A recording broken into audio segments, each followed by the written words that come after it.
Yeah, I think personal taste is very important in the arts. The subjective element is very important, but it's also dangerous basis on which to assess literature or the arts. So one must have a certain shared objective standard. And how I was introduced to reading, my grandfather.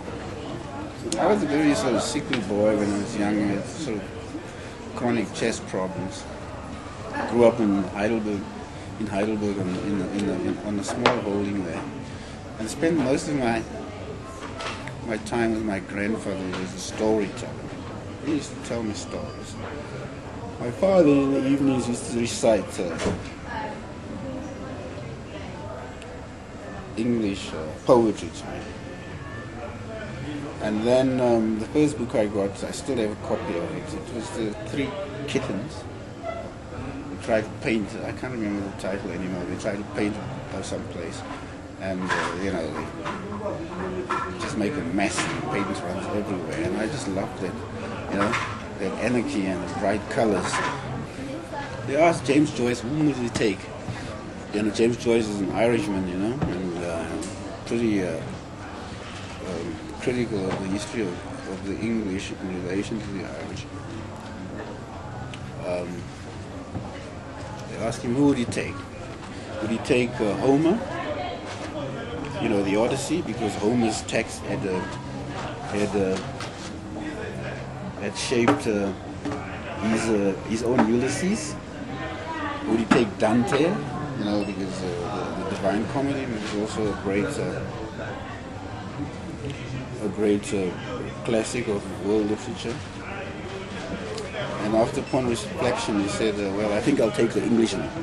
He's more richer." You know who the Englishman is. So is that your answer? Well, I think Shakespeare is the most extraordinary writer the world has ever produced in any language. Well, there are some disturbing trends, I must say. There's a turbulence. There's a certain worrying, creeping, desensitization around brutality and abuse. And I don't think the writers are writing about this in a sort of uncritical fashion. You see a preoccupation with sex, sometimes gratuitous violence, not in the writing, but in what people do to each other in South Africa today. As a literary academic, I am very cagey to declare that I approach literature from a strictly personal perspective in relation to what my tastes are. As a writer myself, I may have a particular love for a particular way of expressing myself, but when I function as a critic, I have to approach the work on its own terms. And I think, as Walter Benjamin said, literature creates, or art creates, a need to be fulfilled in the future.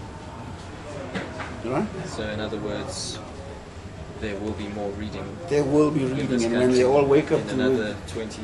and when they wake up to it, they say, "What treasures do we have to read?" Huh?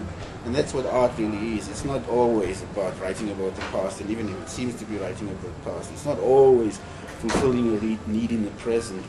It is going to be read. I think Shakespeare is a very good example of that.